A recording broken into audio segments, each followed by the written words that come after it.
So what we've learned is the people on TikTok made it look easy. It is not easy.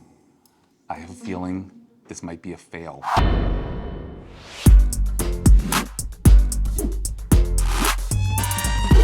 Welcome to another edition of Vince's at Home. Welcome. Everybody, Welcome. Nicolina, our deli specialist. You guys have seen Nicolina before building beautiful charcuterie boards in prior episodes. One of my favorite things to eat during the warmer months when tomatoes are in season is just a bocconcini tomato salad or caprese salad. Yes. Anything to do with fresh mozzarella and tomatoes. On TikTok, I see that people make fresh mozzarella at home.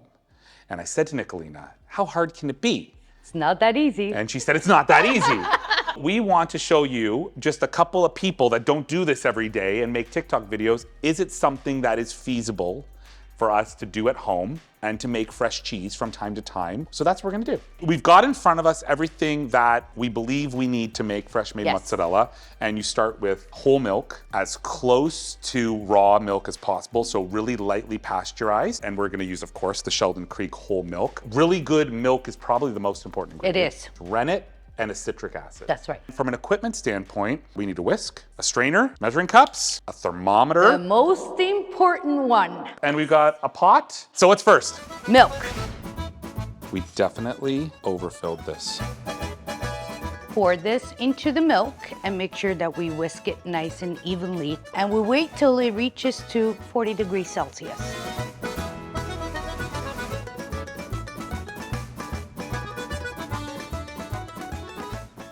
Steve, Excellent. welcome to Vince's at Home. Thank you very much for having me. This is a great opportunity for us. What's happening right now, folks, is our fresh mozzarella is back there, starting to do its magic with the rennet. And in all the time that we've spent so far, Steve went downstairs, brought up this wonderful selection of fresh mozzarella that's available every day. So if you don't have time to do what we're doing, you can get fresh mozzarella in many different forms, right? What we have here is about 3-4 different varieties of bocconcini. You have your cocktail bocconcini, which is mainly used for salads in the summer. Then you have your regular size bocconcini, which is for sandwiches like your baguette here. And then we have the larger format where you can kind of crumble and put it on top of pizzas, as well as the mozzarella fresca. That's probably the most popular for the pizza, rather than using your regular shredded mozzarella. What do we need to know about Saputo? The family immigrated from Italy into Canada, and they settled in Montreal in the early 50s.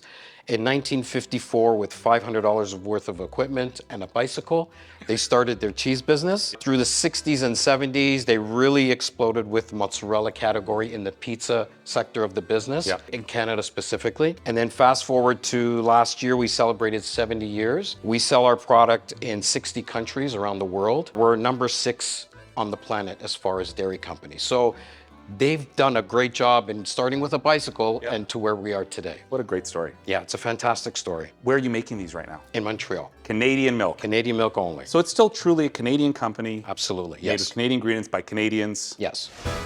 We're ready to cut them up. So now once this is cut, we will put it back on the burner, stir very gently with the wooden spoon, and we wait till it gets to 110, 105, 110. It should have curled already, because it's too liquidy. I admire the cheesemakers because this takes a lot of work, a lot of knowledge to make. Like, you have to have the touch. I apparently don't have the touch, but I love it. Like, I love doing things like this, trying new things, and we see where it goes. This might be a fail, and that's okay, because we had beautiful mozzarella from Saputo. So we still got our mozzarella, but I think the learning here is this is a delicate thing you're not gonna get right the first time. That's right. And you It have takes to keep practice. trying and practice. So we're gonna try again at home. Yes, And we're gonna figure out how to make this work. yes. But We for have now, to. Now I need to do this now. Okay, but for now, we're gonna sign off like and this. say thank you to Steve from Saputo. Absolutely. Thank you for them for always giving us mozzarella that's ready to use. We will be back again. They've been doing it for 70 years.